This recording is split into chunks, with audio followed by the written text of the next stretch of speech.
আমি বিশ্বাস করি সে তার প্রতিদ্বন্দ্বী হতে দেয়নি। কেন দেয়নি সেটা আপনারা জানেন, আমি বলছি। আপনারাই বলেন আমাকে সাকিবের এসে কোনো প্রতিনিধি নেই কেন, এই প্রশ্ন আপনারা নিজেরা কখনো বলেন না কেন? সবসময় আমি বলি কি, যেটা আপনি প্রশ্ন করেছেন, সবসময় আমাদের উপরে কেন ছেড়ে দেয়? আমি সবসময় যেটা বলতে চাই সেটা হচ্ছে যে pain is mightier than the soul. এটা আমরা সকলেই জানি। আপনাদের লেখনির উপরে কোনো কিছু হতেই পারে না, আপনারাই তো কখনো কোনো কিছু লেখেন না, শুধু আমাদের উপরে ছেড়ে দেন। আমরা কেমন একটা কথা বলবো সেটাকে ধরে আরো 10 জনে কেমন দ্রুতগতি করবো আমরা, সেই চিন্তার মধ্যে আমরা থাকি।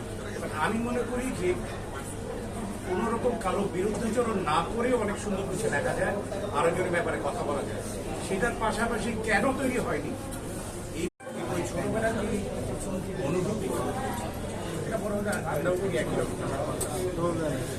এইখানে আমি বলবো যে ওটা মিস করে সকালবেলা একরকম ড্রেস করে খেলাধুলা করে ওটা বড় যাওয়ার পর আর একটা ড্রেস করা, এটা আমার ব্যাপার ছিল যে জোর করে হলে পড়ো বাবা মার কাছ থেকে এটা অনেক দামি হতে হবে, তিনটা ড্রেস হতো এরকম। আমি এটা মিস করি মাঝে। তাছাড়া ওদিকে আল্লাহ যেরকম রেখেছেন সবাই